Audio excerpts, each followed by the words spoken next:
Assalamualaikum warahmatullahi wabarakatuh. Waalaikumsalam warahmatullahi wabarakatuh. Alhamdulillahilladzi asra bi'abdihi lailan minal masjidil harami ilal masjidil aqsa. Wassalatu wassalamu ala sayyidina Muhammadin alladzi kanat hasanatuhu la tuhsa wa ala alihi wa ashabihi ahli sidqi wa tuqar amma ba'd. Qala Allah ta'ala fil Qur'anil Karim wa huwa asdaqul qailin. A'udzu billahi minasy syaithanir rajim. Bismillahirrahmanirrahim. In uridu illa al-islaha mastata'tu wa ma taufiqi illa billah alaihi tawakkaltu wa ilaihi unib. Wa qala Rasulullah sallallahu alaihi wasallam, man arada dunya fa'alaihi bil ilmi wa man arada al-akhirah fa'alaihi bil ilmi wa man aradahuma fa'alaihi bil ilmi. Shadaqallahul azim wa shadaqa rasulul karim. Yang saya muliakan para asatiz dan ustazat, para hujjaj, wabil khusus guru saya Al-Mukarram Ustaz Anton, Ketua Majelis Umi Nur Laili, Umi saya yang rajin menelpon dan membaweli kami di Jakarta, Umi Nisa, Umi Lasmi yang menerima kami di tempat beliau. Alhamdulillah. Semoga Allah panjangkan usia guru-guru kita. Allah tetapkan iman dan Islamnya dalam rangka menjaga semangat silaturahmi khususnya di kampung tercinta kita ini. Amin ya rabbal. Kakak, Umi, para pahlawan devisa negara, calon bidadari surganya Allah yang mencintai Allah Subhanahu wa taala. Alhamdulillah siang ini kita duduk dan berkumpul. Tadi Umi Nisa kasih tahu semalam bahwa acara ini mutlak untuk tarhib Ramadan. Cuma saya bilang mumpung sekarang ini di bulan Sya'ban, kenapa tidak bicara sekalian tentang Isra dan Mi'raj. Jadi sesi pertama ini saya ingin kita membicarakan Isra Mi'raj terlebih dahulu. Jangan sampai perintah sholatnya ini saja kita lupakan. Baik. Kakak, Umi, para bidadari surganya Allah yang dicintai Allah Subhanahu wa taala. Peristiwa Isra dan Mi'raj itu adalah salah satu peristiwa dalam Islam yang hanya bisa ditangkap dengan nilai-nilai keimanan. Bukannya otak tidak sanggup, tapi otak kita ini terlalu kecil untuk memahami peristiwa sebesar Isra dan Mi'raj. Betul apa betul? Betul. Bagaimana mungkin bisa otak sekecil kita ini menalar peristiwa sebesar Isra dan Mi'raj? Dalam perjalanan Isra dan Mi'raj,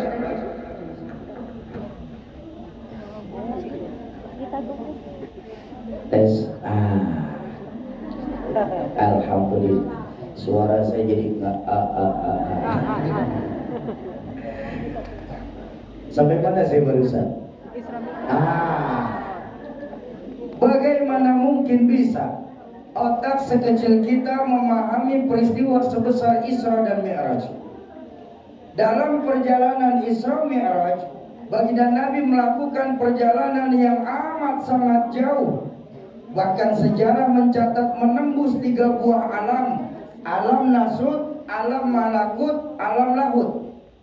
Alamnya manusia, alamnya malaikat, dan alam ketuhanan. Batasannya di mana, Syauki? Minal masjidil haram ilal masjidil aqsa. Ini alam ragawi. Alhamdulillah. Makasih Umi. Subhanallah. Atur suara saya. Iya. Iya. Sudah jangan pakai kue. Ya susah makanya nanti. Iya. Minal Masjidil Haram ilal Masjidil Aqsa. Ini alam ragawi, alam kita sekarang ini. Lalu alamnya malaikat mana Syaki? Dari Masjidil Aqsa naik ke langit pertama sampai Sidratul Muntaha. Disinilah tempat para malaikat dan ruh anbiya berkumpul. Lalu alam ketuhanan dari Sidratul Muntaha naik ke Rafraful Akhdar, Mustawa sampai Arsy. Ini jangankan manusia biasa, malaikat pun gak akan pernah bisa tembus kecuali yang diizinkan sama Allah. Karena ketika sudah mau naik ke Rafraful Akhdar, malaikat Jibril ngobrol sama baginda Nabi. Ya Rasul, ada apa Bril? Ini mau bahasa orang Jawa bilang ya. Iya, Bril. Ada apa Bril? Jibril aja dari Klaten soalnya waktu itu. Udah dengerin aja udah. Aku nggak bisa nemenin semjenengan Muhammad. Tuh, ya nggak bisa begitu loh Bril. Kita kan berangkat dari bumi ini bareng-bareng. Kalau kulo tembus, kalau kulo nyampe ke Rafraful Akhdar, kesem kulo. Wes jenengan mawon yang berangkat. Oh ya sudah. Baginda Nabi menembus 3 buah alam cuma dalam sepertiga malam terakhir. Enggak mungkin kata kita di dunia ini. Impossible menurut ilmuwan sekular. Tapi jangan lupa Umi, Kakak, Isra Mi'raj ini maunya Allah. Betul? Betul. Ketika bertemu maunya Allah, apa yang nggak mungkin buat Allah itu? Betul. Oh, dengan sombong Allah menegaskan zat Allah itu idza arada syai'an ayyaqula lahu kun Fayakun. Ada nggak dalam surah Yasin? Ada. Ayat pinten? 8. Ada Soki, ada, pokoknya masih ada. Malam Jumat kemarin saya sempat baca, masih ada. Udah biar cepet deh, nggak usah lama-lama. Nanti keburu zuhur jadi. Wes pokoknya ada lah Soki dah. Dan dinilai juga kok sama Umim dah. mau terakhir, ayat terakhir, mau terakhir. Isra Mi'raj ini maunya Allah, bukan maunya baginda Nabi. Kalau maunya baginda Nabi nggak mungkin, tapi kalau maunya Allah, apa yang nggak mungkin buat Allah? Ayatnya saja yang menjelaskan tentang Isra Mi'raj bunyinya bagaimana? Subhanalladzi asra bi'abdi. Maha suci Allah yang telah menjalankan hambanya. Allah yang menjalankan, Nabi dijalankan. Ini kan beda. Yang aktif Allah, Nabi pasif. Betul? Betul. Contoh, saya masuk masjid TST. Saya dimasukkan ke masjid TST. Sama apa beda? Beda. Beda. Kalau saya masuk ke masjid TST, saya buka sendal sendiri, jalan sendiri, cari tempat duduk sendiri. Aktif. Kenapa? Saya masuk kerja sendiri. Tapi kalau saya dimasukkan ke masjid TST, terima beres, tahu-tahu ada di dalam masjid. Betul? Betul. Kak, Alam. Umi, Alam. gua tanya, enak masuk apa dimasukin? Kemana-mana pikirannya loh. Orang ke masjid lagi ngomong kok. Dimasukin. Ya namanya ceramah siang-siang musim dingin sudahlah, yang santai-santai saja, tak perlu serius.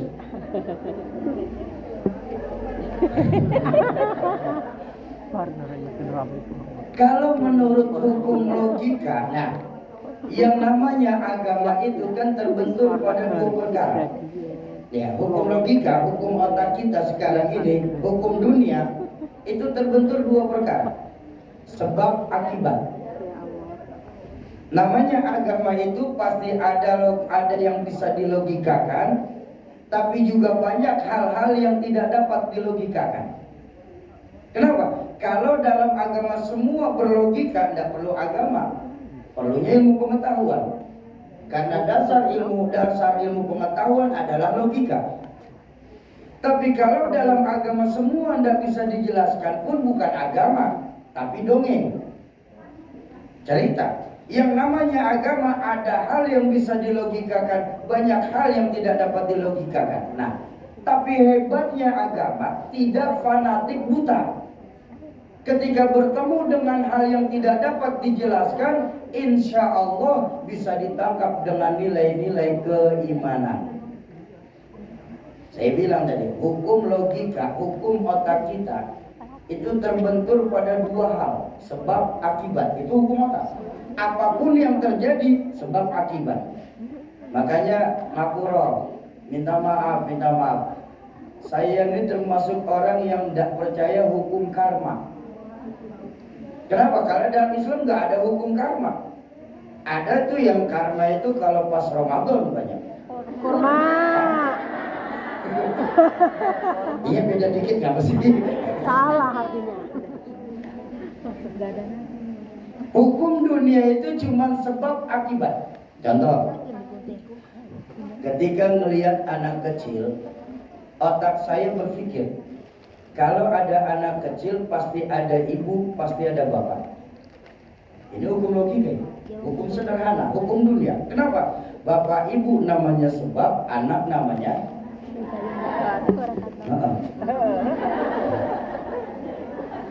Loh, kan gara-gara kerjasama yang baik antara bapak dan ibu keluar anak, itu hukum otak. Tapi kalau menurut hukum Allah, hal itu nggak mesti terjadi. Nabi Adam tidak punya ibu, tidak punya bapak. Allah mau jadi Nabi Adam. Nggak akan pernah sanggup. Kok Nabi Adam bisa ada yang padahal Nabi Adam tidak punya ibu, tidak punya bapak. Apa mungkin Nabi Adam keluar dari Star Ferry? Di sini otak mesti tahu diri. Ini nggak bisa dimasukin otak. Itu bukan wilayah kamu. Nabi Isa, ibu ada, bapak tidak ada. Allah mau, jadi apa tidak? Jadi. Nggak akan pernah sanggup dibicarakan dari kebiasaan masyarakat pahlawan devisa kita di Hongkong ini. Itu Siti Maryam kok bisa hamil ya? Padahal Siti Maryam tidak punya suami. Maaf, Siti Maryam seorang perempuan suci, beliau dekat dengan Allah. Maka proses hamilnya Siti Maryam tanpa suami dalam Islam masuk kategori mukjizat. Ya boleh. Tapi sayang banyak perempuan sekarang nggak mau kalah sama Siti Maryam. Tam Jakarta nih, kita Jakarta. Kalau teman-teman di sini sih insya Allah ada.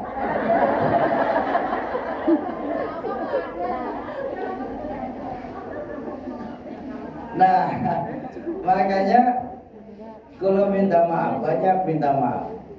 Momentum Isra Mi'raj ini adalah momentum yang paling tepat mengembalikan nilai-nilai keimanan kepada Allah, yang sangat kita rasakan, apalagi kita tinggal di negeri orang sekarang ini.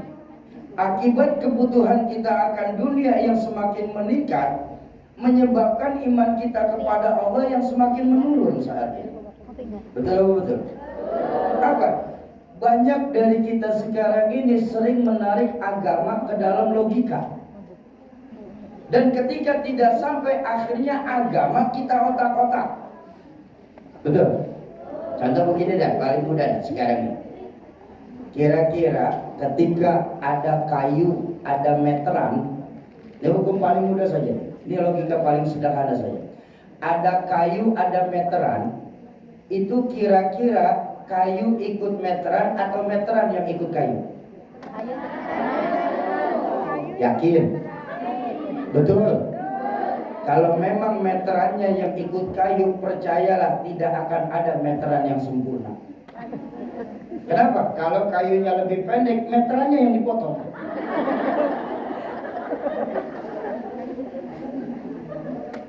Sama, otak ikutin agama atau agama yang ngikutin disuruh ngikutin otak? Otak. Harusnya otak yang ngikutin agama. Lo kalau meteran yang ikut kayu, kayunya kependekan, meterannya sih dipotong. Kalau kayu yang ikut meteran, berapapun panjangnya kayu, meterannya tetap ikut. Harusnya otak kita, boleh punya kejadian, boleh cerita. Boleh pernah baca buku milik Abah Kulo, Rahmatul Abror Yazidudin MC. Ini buku karangan dari Arthur Clarke, seorang ilmuwan dan fiksiwan dari Amerika. Judul bukunya niku The Future. Kalau baca tahun 2008, Abah Pulau punya itu dari tahun 90-an. Cuma cetakan buku ini The Future karangan Arthur Clarke tahun 1964. Yang bikin saya tertarik membaca buku ini, guru, bagaimana Arthur Clarke itu memprediksi kemajuan teknologi manusia untuk masa yang akan datang. Kata Arthur Clarke dalam bukunya The Future ini, nanti tahun 2010-2020 anak-anak kita sudah tidak perlu lagi datang ke sekolah untuk belajar. Kenapa? Karena nanti tahun 2010-2020 akan ditemukan mechanical of educator, mesin pengajar. Jadi nanti kata orang tua saya dulu, kalau panjenengan pun masih ingat, nanti tahun 2010-2020 sekolahan, pondok pesantren, guru, ustaz, kiai nganggur total. Kenapa? Anak-anak sudah tidak perlu lagi datang ke sekolah untuk belajar. Terjadi apa tidak? Terjadi. 2020 kemarin anak kita sekolah dari rumah. Kenapa? Ditemukan teknologi yang bernama internet. Tuh. Itu tahun 64. Lalu kata Arthur Clarke, nanti tahun 2040-2050 kita manusia sudah mendekati kecepatan cahaya 15.000 km per menit. Saat ini kita masih mendekati kecepatan suara. Kecepatan suara itu 9.000 km per jam. Apa tidak terjadi? Saat ini teknologi oleh Amerika itu sedang dibuat. Silahkan buka dalam internet, ada teknologi Amerika pasang untuk sebuah pesawat terbang bernama Stealth. Stealth itu sebuah teknologi luar biasa yang bisa menembus 10 G, 10 gravitasi. Kalau hitungan kilometer hampir 11.000 km per jam. Jadi sudah mulai diatur tuh teknologi, sudah mulai dibangun. Apa selesai? Belum. Nanti karena kita manusia sudah bisa menembus kecepatan cahaya 2060-2070, kita umat manusia, kata Arthur Clarke, sudah bisa melakukan perjalanan lintas planet, interflight sailor. Mudah-mudahan nanti kalau kita semua panjang umur, amin. Mbak-mbak bulan ini kalau lagi bosan di Hong Kong bisa jalan-jalan ke bulan, bisa healing ke Jupiter, bisa traveling ke Pluto. Ziarah. Saat ini kalau tanggung jawab bisa jalan-jalannya cuma sampai matahari saja. Matahari departemen store.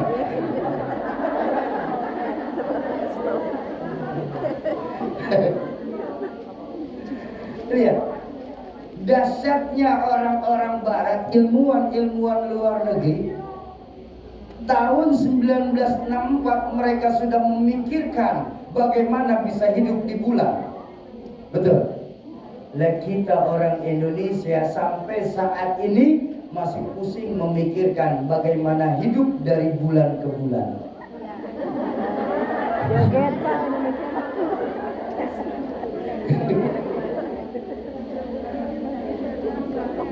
Apa itu betul memungkinkan, Soki. Oh, sangat memungkinkan. Kalau kakak, Umi, Mbak buka dalam internet, ada seorang multimilioner asal Amerika bernama Elon Musk. Itu dia sedang membangun sebuah roket yang bisa mengantarkan manusia pulang pergi dari bumi ke bulan, balik lagi ke bumi. Jadi teknologi ini sudah mulai dibangun sama-sama orang-orang kafir. Nah, puncaknya kata Arthur Clarke dalam buku The Future ini akan terjadi nanti tahun 2100. Di mana tahun 2100 saking majunya teknologi saat itu akan ditemukan immortal of humanity, sistem kekebalan abadi.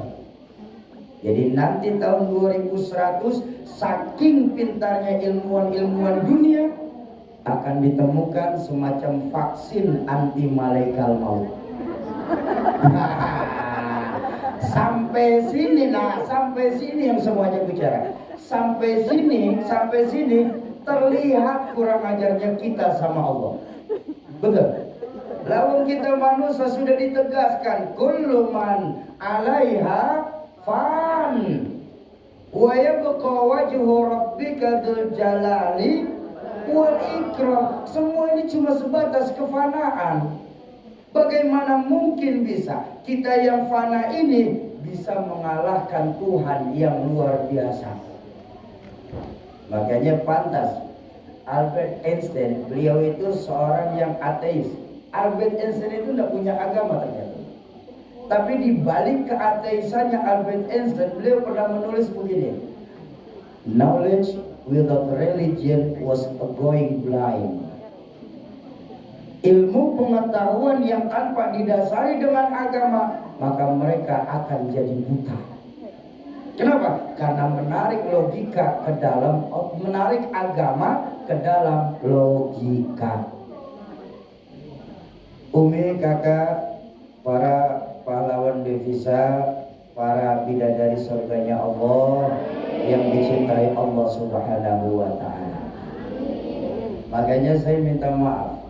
Ini sekarang ini dengan kemajuan teknologi, saya minta maaf, saya minta ridho, masih banyak kawan-kawan kita salah dalam memandang agamanya sendiri. Kenapa? Islam itu tidak susah, Islam itu mudah, tapi jangan dimudah-mudahin pun jangan dipersulit. Satu hari ya berkah silaturahmi ini semua berkah silaturahmi ya. Berkah silaturahmi kalau banyak punya kawan, mulai dari ahli sejadah sampai haram jadah ada. Dari ahli sejadah sampai haram jadah punya teman. Nah, satu hari teman saya yang haram jadah itu datang ke rumah, datang langsung protes. Oke, ada apa? Islam itu susah ya. Islam itu kaku. Islam itu tidak fleksibel. Dalam Islam itu terlampau banyak larangan. Ini tidak boleh, itu tidak boleh, begini salah, begitu salah. Tidak cocok. Islam tinggal di era modernisasi seperti saat ini.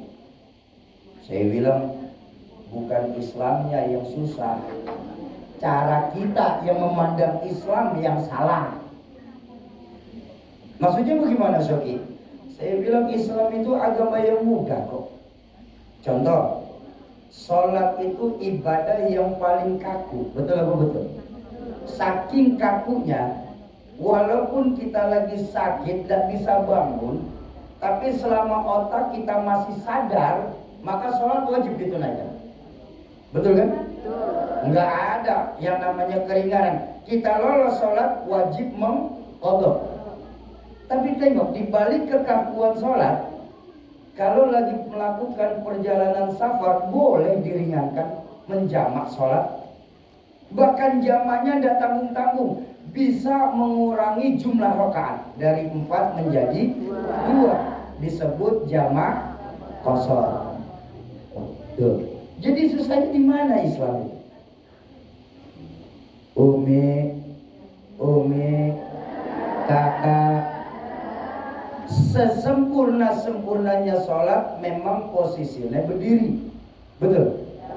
Tapi kalau lagi tidak bisa berdiri sholat, boleh sambil duduk. Duduk tidak kuat, boleh sambil berbaring. Umpama berbaring tidak mampu, boleh dengan isyarah. Umpama kecelakaan yang ngapur ya.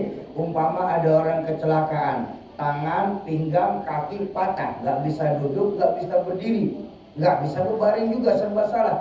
Maka boleh dengan isyarah. Yang penting kasurnya dihadapin, kasur dan muka dihadapin kiblat. Sholat tetap dengan isyarah. Itu saking gampang. Kalau isyarah masih sanggup, umpama dalam kecelakaan sudah patah mata pun buta, ya kan? Isyarah tidak mampu, maka boleh sholat dengan niat. Yang penting sholat.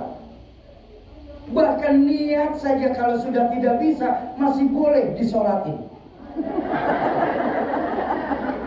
Mau sholat dia nggak mampu, ya sudah disolatin, mau ngapain lagi?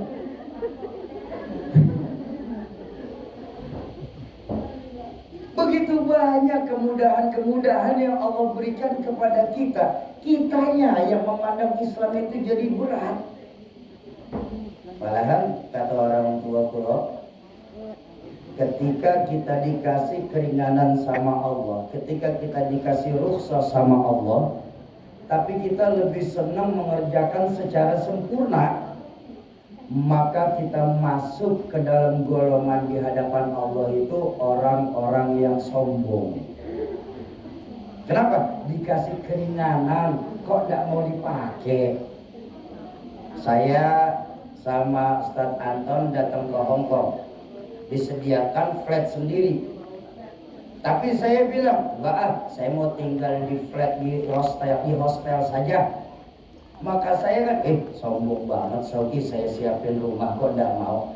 Itu saja sama orang, apalagi ketika sama Allah. Enggak pantas kita sombong sama Allah. Lalu diberikan fasilitas kok enggak dipakai. Kenapa? Karena yang boleh sombong itu cuma Allah. Al-kibriya ulibasi. Sombong itu pakaianku. Makanya kita manusia tidak boleh pakai pakaiannya Allah. Kegedean. Oh, pakaian Tuhan kita pakai. Mentang-mentang gaji kita di atas 15 juta. Oh, sombong. Sama kawan-kawan Indonesia tidak mau kenal. Jalan dan nginjek tanah. Mau jadi kuntilanak memangnya. Nggak boleh. Yang boleh sombong niku cuma Allah. Oh, begitu ya Syauki.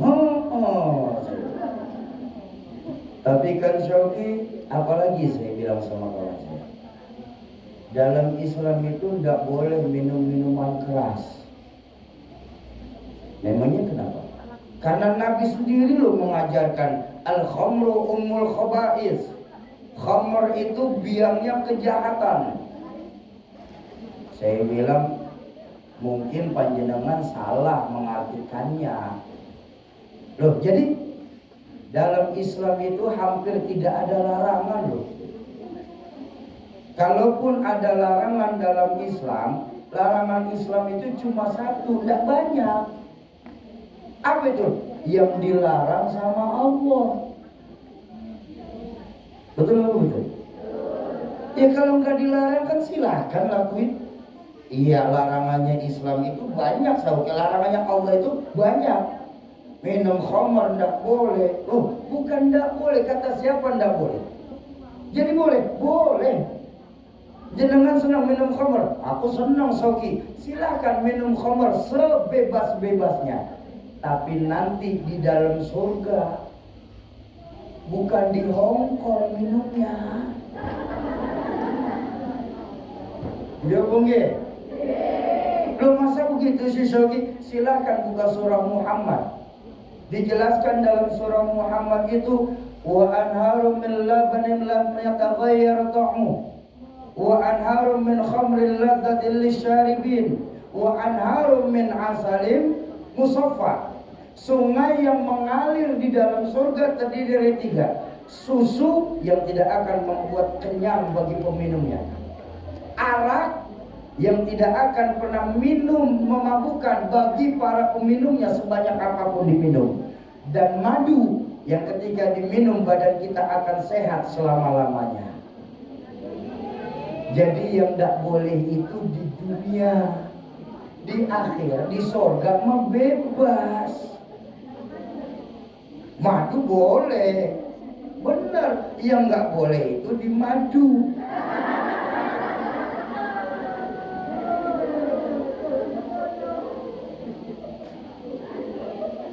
Kan cara pandang kita saja yang salah terhadap aturan agama ini. Oh begitu ya Shoki. Ada satu lagi Shoki. Apalagi saya bilang, dalam Islam itu tidak boleh main perempuan, tidak boleh main laki-laki Shoki. Memangnya kenapa?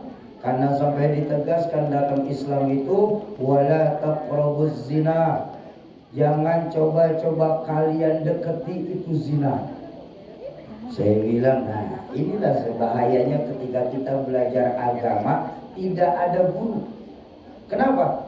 Mengartikan ayat cuma dari tekstuil, saya bilang. Cuma dari terjemahan.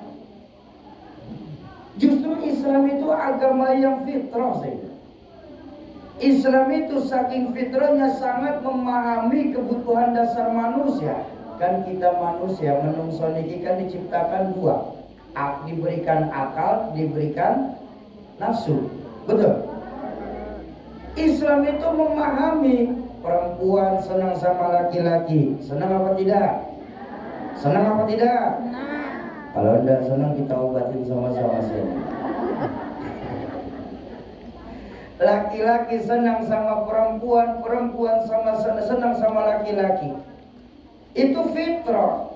Silakan kalian bergaul sebebas-bebasnya, tapi lewati dulu sebuah pintu yang bernama nikah. Betul? Bahkan jangankan nikahnya, sampai cara bergaulnya dalam pernikahan pun dijelaskan dalam Al-Quran. Itu dasarnya dalam Islam. Dalam Al-Quran Allah sendiri yang mengajarkan nisa'ukum harthul lakum. Istrimu adalah sawah ladangmu. Coba lihat. Dengan bahasa yang indah dan tidak ada porno, kaum perempuan ini diibaratkan sawah. Allahu Akbar, Allah. Di depan saya sawah semuanya. Sawah.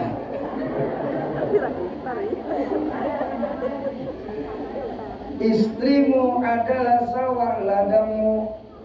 Fatu harthakum anna syi'tum. Cangkulah sawah ladangmu menurut cara yang kamu suka. Teknik mencangkul terserah kamu. Mau nyangkul sambil mundur juga boleh. Asal yang dipacul sawah sendiri. Jangan coba-coba garap sawah tetangga. Kenapa teknik mencangkul diurusin sama manusia, Allah gak ikut campur? Nih dasarnya Islam. Karena sawah walaupun namanya tetap sawah, tapi tanahnya lain-lain.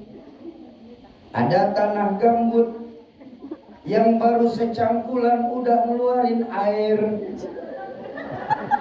Terusin aja ya. Udah cukup. Rawani. Dah. Masalahnya jauh dari pasangan nih.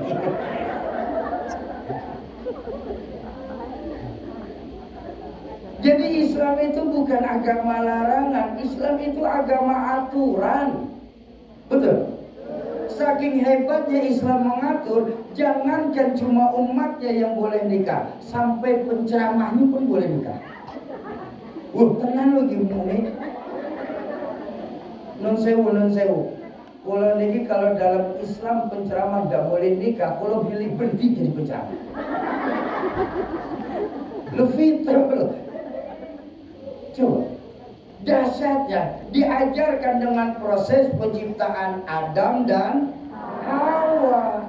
Tidak pernah Allah ciptakan Adam sama Agus, apalagi Adam sama Bambang. Kenapa? Islam itu agama kejelasan.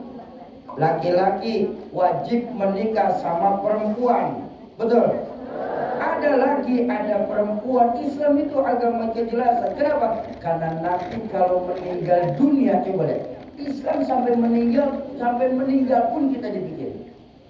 Tidak ada agama yang memikirkan orang yang ketika sampai meninggal kecuali Islam. Coba, kalau laki-laki yang meninggal, bro, dapat titelnya itu almarhum. Kalau perempuan yang meninggal dunia disebutnya, kalau banci, aluminium.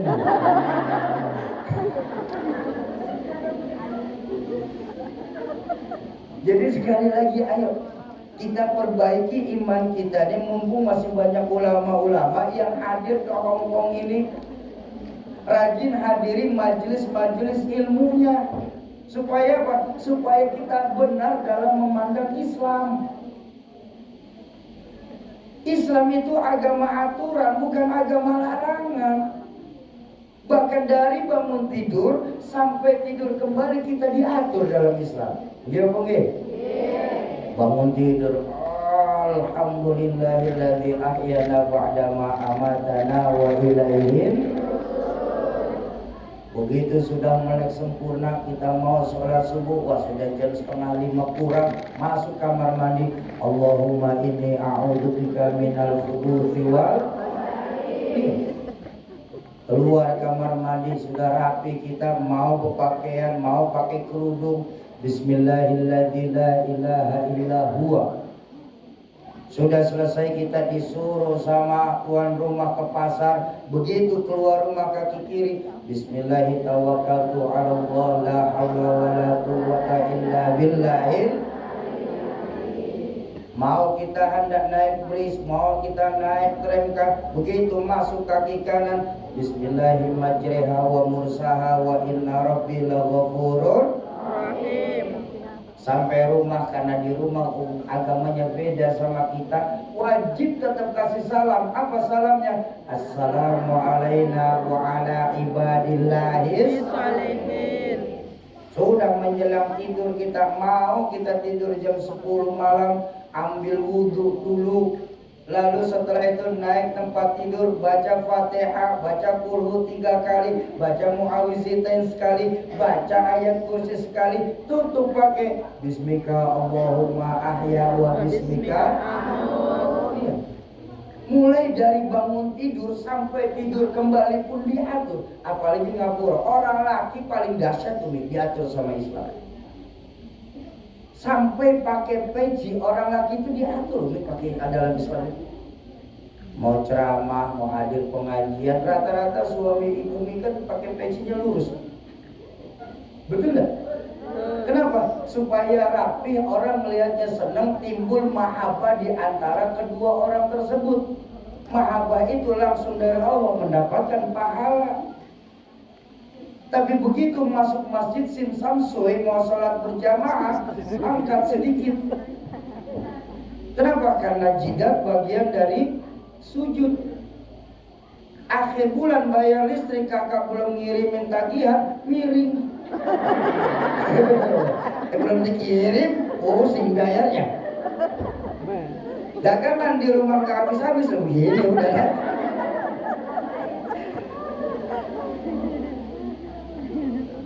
Jadi ayo perbaiki, apalagi perempuan, ya Allahumma sholli ala Sayyidina Muhammad. Orang bosan-bosan bilang nih, kaum perempuan seharusnya berterima kasih kepada Allah dan baginda Nabi. Terutama kebaginda Nabi urusan dunia. Kenapa? Karena perempuan ini yang mengangkat harkat dan derajat itu baginda Rasul. Nih. Dulu sebelum baginda Nabi hadir ke dunia, sebelum Rasulullah hadir ke dunia, Islam sempurna. Nasib perempuan zaman dulu itu menyedihkan dan memilukan.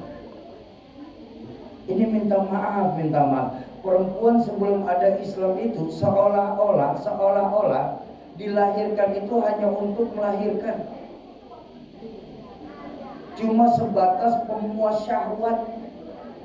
Tugas perempuan dulu sebelum ada Islam cuma segitiga. Dapur, sumur, kasur. Kasur, sumur, dapur. Dapur, kasur, sumur. Nggak ada perempuan dulu jadi TKI. Ya memang belum mesin. Dan nggak boleh. Sudah gitu, harganya murah. Ayo buka cerita, baca sejarah. Tidak usah jauh-jauh kita sampai ke luar negeri. Di Jawa, raja-raja Jawa kita dulu, kalau ngumpulin selir sebelum ada Islam berapa? Puluhan, 10, 20, 40. Apa perempuan boleh protes saat itu? Nggak bisa perempuan bicara. Sekarang Umi kan enak, berkah dari baginda Nabi. Umi bisa kerja di Hong Kong ini. Betul. Mengangkat harkat dan derajat kaum perempuan. Para tuan-tuan tanah, orang kaya di Timur Tengah, sebelum ada Islam itu, kalau ngumpulin harem itu ratusan. Enteng saja tuh. Yang paling dahsyat itu seorang kaisar terakhir dari dinasti Ming, yang dia bangun istana 1000 kamar di Forbidden City.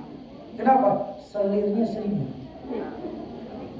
Ya Allah, raja kalau selir 1000, kapan dia pakai kolor? 1000 bro. Pikirin, jangan dibayangin ah. Heran teman banget ngebayangin sih. Sarungan aja.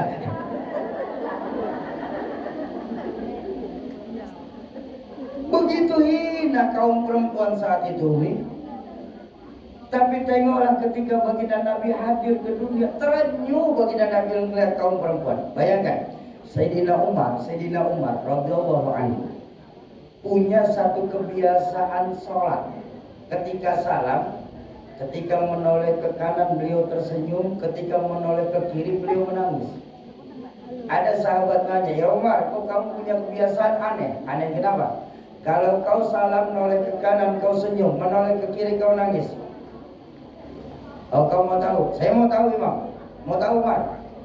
Gini, ketika saya menoleh ke kanan saya senyum, saya teringat kebodohan saya di masa jahiliyah.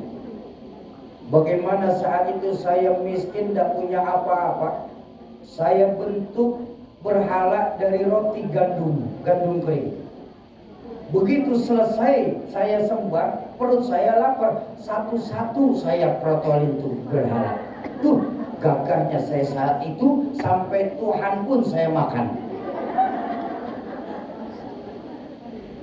Tapi begitu menoleh ke kiri saya menangis. Saya teringat kekejaman saya ketika jahiliyah. Saya mempunyai anak kecil yang berusia 2 tahun. Bagaimana saya harus kubur mereka hidup-hidup karena malu memiliki anak perempuan. Begitu rendahnya kaum perempuan. Kalau para jagoan Arab punya anak perempuan, cuma 2, dibunuh atau dikubur hidup-hidup. Begitu rendahnya kaum perempuan. Tapi begitu baginda Nabi hadir ke dunia, beliau terenyuh melihat nasib perempuan saat itu. Keluarlah sabda beliau yang paling dahsyat untuk perempuan. Apa? An-nisa imadul bilad.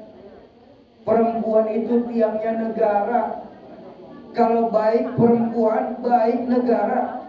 Kalau rusak perempuan, hancur negara. Maka perempuan nanti di dalam surga mereka akan jadi pemimpin para bidadari. Kok perempuan gak dikasih bidadara? Karena sesuai. Perempuan itu senangnya itu yang memang harta, permata. Maka nanti di dalam surga perempuan itu bukan dikasih bidadara. Mereka akan jadi yang namanya pemimpin para bidadari. Karena syahwat sudah tidak berlaku nanti di dalam surga. Ya. Maka perempuan yang solehah mereka akan jadi pemimpin para bidadari. Amin. Tapi juga kebanyakan perempuan setan.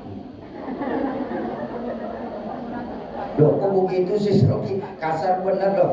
Nih Bu, kan ada ini kisah Isra Mi'raj juga. Ketika baginda Nabi kembali dari Mi'raj, habis sholat subuh berjamaah, beliau kumpulkan para sahabat. Beliau halaqah. Beliau ngomong ke sahabat, "Ayyuhal ashab, sahabat, labbaik ya Rasul. Saya semalam berangkat Mi'raj loh. Diberangkatin Isra dan Mi'raj loh." "Oh iya. Perjalanannya bagaimana?" "Dari Masjidil Haram saya pergi ke Masjidil Aqsa. Di sana saya bertemu dengan banyak para roh-roh anbiya dan saya menghidupkan sholat berjamaah pertama kali di sana. Lalu dari alam ruh saya naik sampai ke arsy Allah. Bertemu Allah. Kemudian ya Rasul, saya mendapatkan perintah sholat untuk saya dan umat saya nanti. Kemudian saya dikasih kesempatan Allah untuk melihat surga dan neraka." Ada seorang sahabat ketika mendengar surga neraka angkat tangan dari belakang. "Ya Rasul, izin saya mau tanya." "Mau tanya apa?" "Ya Rasul, iya. Siapa yang paling banyak menghuni neraka ya Rasul?"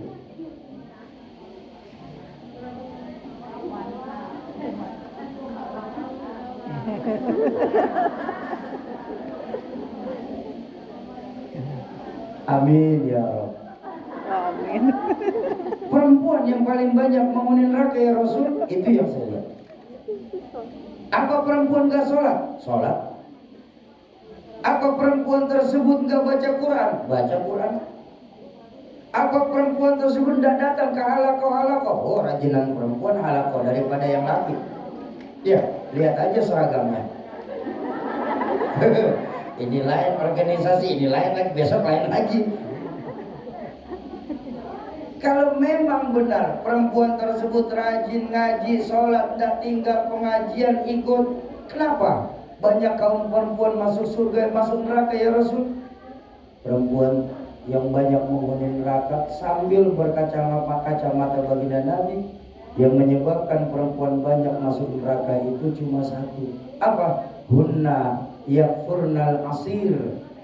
Karena perempuan tersebut kurang berterima kasih kepada suami.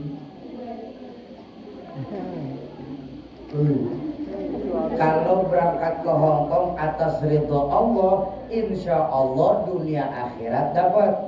Amin.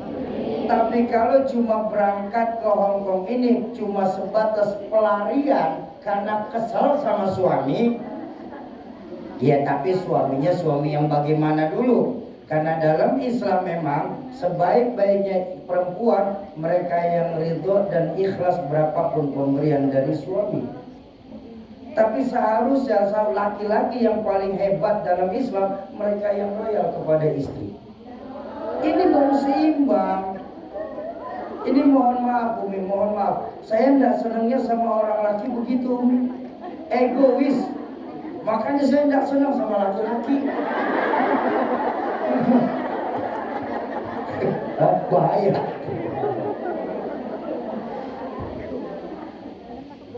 Kalau memang suaminya itu ibadahnya taat, cari duitnya getah, ya, maka suami seperti ini wajib ditaati. Kalaupun memang tidak mencukupi, mau alasan saya mau ke luar negeri ya, mau bekerja, kalau suaminya ridho berangkat. Tapi berapa banyak saudari-saudari saya, para pahlawan devisa keberangkatan itu diawali dengan kemarahan dalam rumah tangga. Di sini nggak ada, di sini.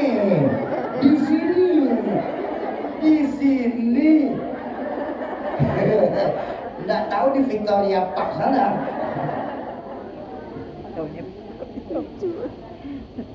Umi, kakak, mbak, para bidadari surganya Allah yang dicintai Allah Subhanahu wa Ta'ala. Ayo perbaiki lagi cara kita memandang Islam, ya. cara kita memandang itu dari nilai-nilai keimanan kita kepada Allah. Kenapa? Karena intan paling mahal, mutiara yang paling berharga adalah iman. Jadi jaga baik-baik iman kita, wariskan iman kita kepada anak keturunan kita. Tanamkan kepada anak-anak kita. Walaupun cuma lewat, ingat sekarang ini ada teknologi bernama internet. Orang dulu tahun 80 awal 90 ya, untuk ngabarin ke Indonesia harus pakai pos. Betul Bapak, betul? Sekarang tidak perlu, ada teknologi yang bernama WhatsApp. Rajin telepon orang tua dan anak kita. Cuci otaknya anak-anak kita. Nah, zaman boleh berganti nak, tapi keyakinan jangan sampai mati. Masa silakan berubah nak, tapi akidah jangan sampai goyah nak. Kenapa? Untuk iman kita hidup. Dengan iman saat ini kita berjuang, dan dalam iman nanti saya yakin kita semua berharap bisa kembali ke hadirat Allah Subhanahu. Nah, sesi pertama insya Allah sudah selesai. Ayo kita sama-sama baca suratul Fatihah. Kita tujukan suratul Fatihah ini untuk orang tua kita, guru-guru kita, keluarga, sahabat dan kerabat kita yang terlebih dahulu mendahulukan kita. Khusus manikamaha nabi sababi kullu. Suratul khas al-walid Kizaduddin MZ Umi Haji Siti Khadilah binti Haji Ayub. Semoga lewat keberkahan Fatihah Allah ampuni segala dosa beliau-beliau. Allah lapangkan alam kubur beliau-beliau. Allah jadikan alam kubur beliau-beliau sebagai taman dari taman surga. Yang kedua untuk kita semua, orang tua kita, guru-guru kita, keluarga, sahabat dan kerabat kita yang pada siang hari ini sedang kurang sehat. Semoga lewat keberkahan Fatihah yang kita bacakan, keberkahan majelis ilmu yang kita duduki sebagai asbab Allah angkat segala penyakitnya. Allah sehatkan kembali jasmaninya. Allah kumpulkan lagi di tengah-tengah keluarga tanpa kurang satu apapun. Yang ketiga untuk kita semua. Ya. Yang ketiga, untuk kita semua yang duduk di majelis ilmu ini, semoga lewat keberkahan majelis ilmu ini yang sedang punya hajat, Allah percepat terkabul hajatnya. Allah gampangkan segala urusannya. Allah luaskan rezekinya. Allah mudahkan jalan usahanya. Allah jadikan anak keturunan soleh dan soleha. Allah jadikan rumah tangganya rumah tangga yang sakinah mawaddah warahmah. Ala hadhihi niyah wa ala likulli niyatin salihah wa ila hadratin Nabi Mustafa. Al-Fatihah. A'udzubillahi minasyaitonir rajim. Bismillahirrahmanirrahim. Alhamdulillahirabbil alamin arrahmanir rahim maliki yaumiddin. Iyyaka na'budu wa iyyaka nasta'in. Ihdinas siratal mustaqim. Siratal ladzina an'amta 'alaihim ghairil maghdubi 'alaihim waladdallin. Yang ketiga terakhir, Umi, ini juga untuk kepentingan kita bersama. Sebentar lagi akan ada kotak infak yang keliling. Makanya saya mau ngajak dengan kerendah hati, mau ikut berinfak siang ini mau? 22 orang. Ini kan lebih dari 100. Mau ikut berinfak? Bawa duit? Berapa? Bercanda. Baik. Jangan biasakan pergi pengajian tidak bawa duit. Yang bawa duit monggo silahkan siapkan duitnya. Yang kira-kira 5-10 dolar taruh dalam-dalam aja. Yang bawa duit monggo siapin duitnya. Yang tidak bawa duit pun boleh pinjam sama sebelahnya. Kalau duit tidak bawa mau pinjam malu, handphone boleh, handphone taruh tidak apa-apa. Siap ya. Ya kita salawatan mengambil keberkahan dari baginda Rasulullah sallallahu alaihi wasallam. Allahumma salli wa sallim wa barik alaihi. Allahumma salli ala sayyidina Muhammad wa alihi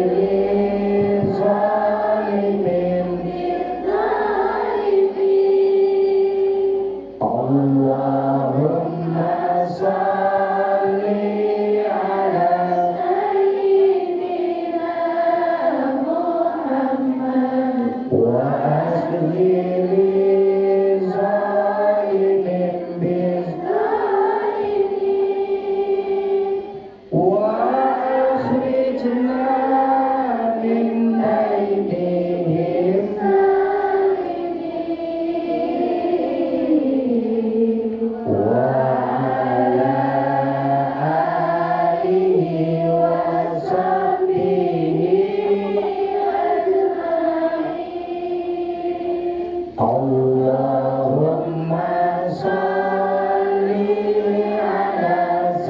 سيدنا محمد وأخذل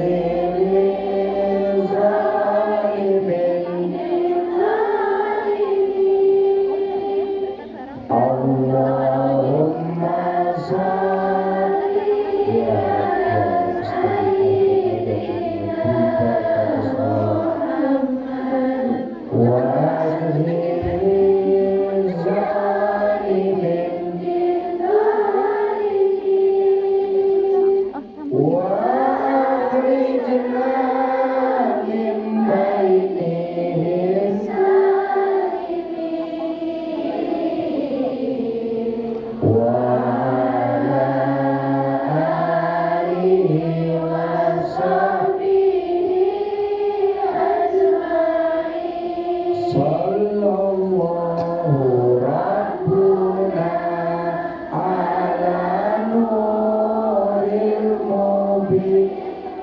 Ahmad al-Mustafa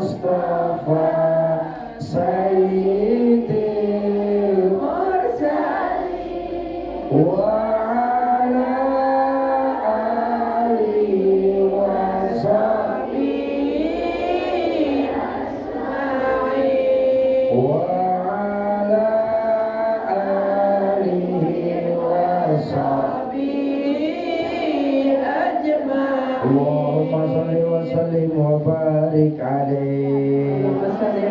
Umi, kakak, mbak, semoga harta yang diinfakkan siang hari ini dilipat gandakan nilainya oleh Allah, baik di dunia lebih-lebih di akhirat nanti. Insya Allah kita akan bertemu jam 1 lewat karena kita harus menghidupkan sholat zuhur berjamaah.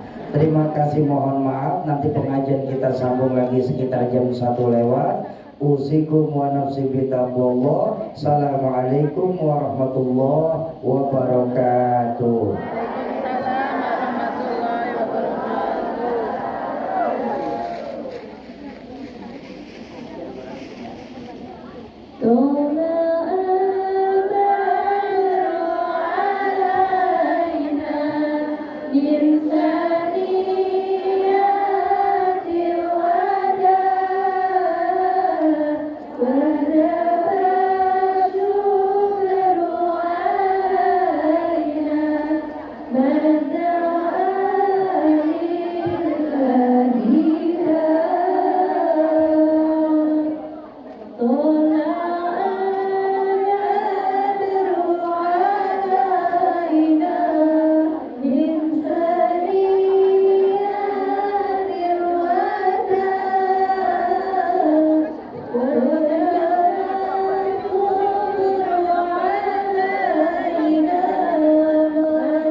Silahkan ambil air wudhu yang belum punya wudhu dan lanjut ambil safmu besti.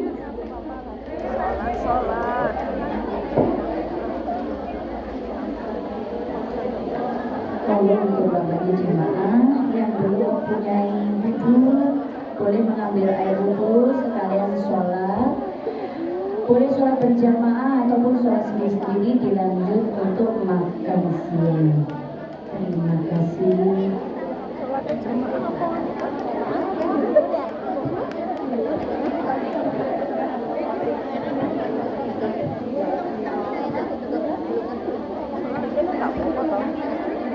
Kok gak dipateni toh?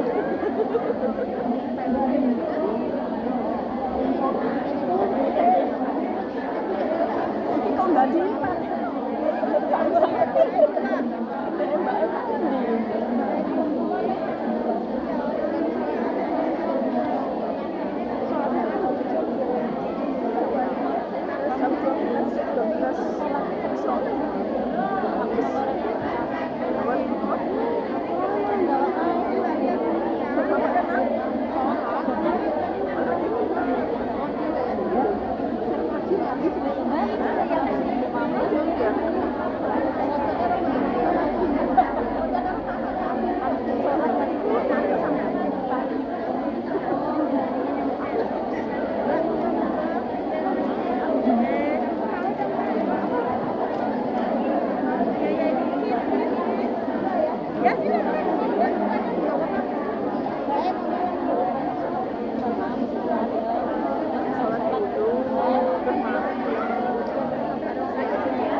Nanti bareng loh.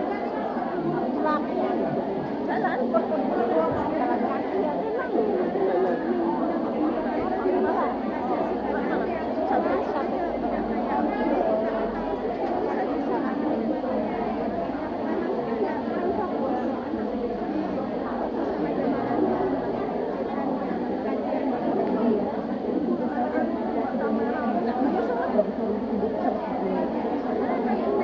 Nggak minggir kan? Di biru kok ya.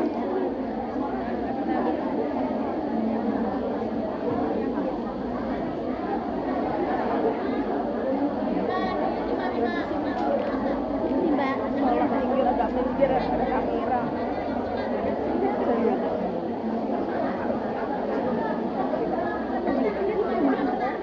Kameranya Mbak Emang ngendi?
Ya di sini aja.